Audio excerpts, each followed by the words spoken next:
All right, so now we're going to see how to add phone numbers in, or how I did it.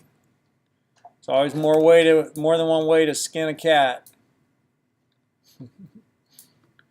We have customers, customer phone, so customer phone ID, customer ID, and then customer phone. So one customer can have many entries here. And we just look up, show me all the phone numbers associated with customer 7. Same with actors. One actor could have actor phone ID, and actor phone. One actor could have many phone numbers. And so there are the phone numbers. So we add in those phone numbers. So now if we wanted to select, phone numbers, let me just see what I did here. Insert into, and then I have a whole bunch of different assignments. So pull out customer name and phone number. So customer name, customer phone number from CPhone, which my little diagram was right there. Let me pull these up. Boop, boop, boop, boop, boop. Not that far. No, stop.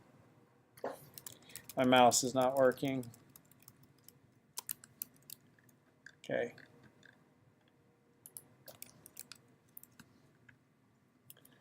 So here we're going to pull out customer name and phone number. So customer name and phone number. So select CNAME, CPhone from, I'm just going to go left to right, CPhone, and then I have an alias here as CP, join customers as C, so CPhone join customers, and then I could just type CP CID, customer phone CID, and C CID, and that's going to pull out the name and the phone number. And I could do the same thing for the actor name and phone number. So it's just going to be actor name, actor phone from actors as a join a phone as a P on a AID, actors AID equal a phone, AP AID. So I'm just using this alias here so I don't have to type, keeps my sentence, keeps the SQL statement a little bit more concise.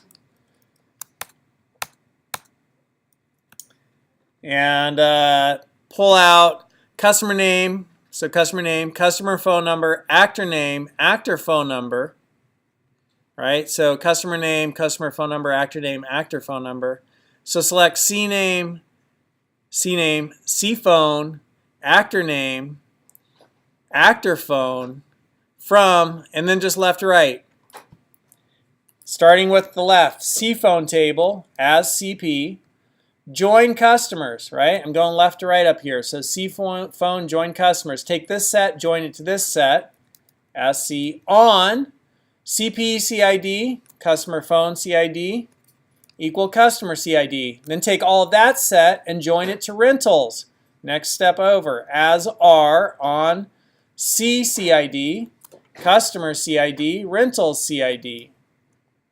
And then take that set and join it to movies. Next step over, right? All this stuff on the left, join it now to movies.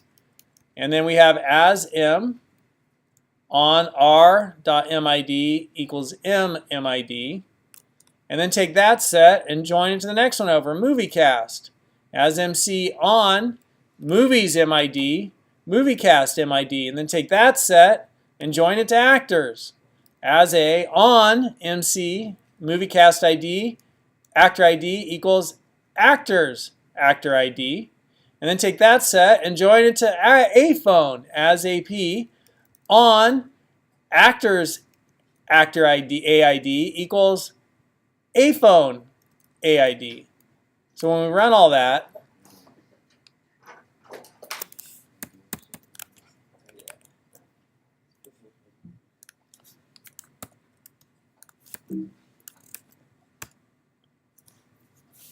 it's kind of wacky results.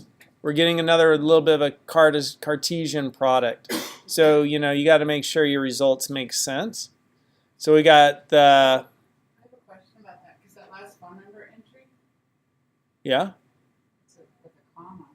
Oh, yeah, because it's just a text field, so we don't have data validation, and I mistyped it. Yeah, so for James, he's matched with every record for actors. phone numbers. Anyhow, that's how you pull that one out. And then we had one more, pull out customer name, customer phone number. Oh, and then this one's going to pull out RID and movie name and actor phone number. Let's see what that looks like.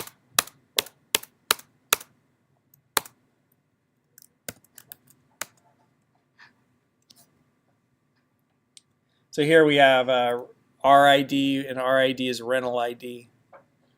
Just, I don't know why I pulled that out. And movie name, we pulled out movie name. I had some reason for doing that. I can't remember what it was.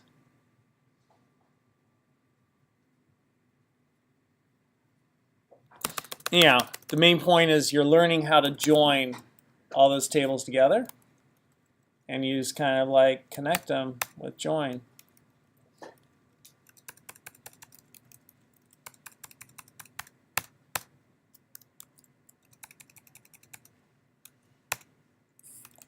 And I think that's it on the joins. And end of our database examples, and we did alias, actor info, and unlimited phone numbers for customers and actors. So that brings you up through all the homework.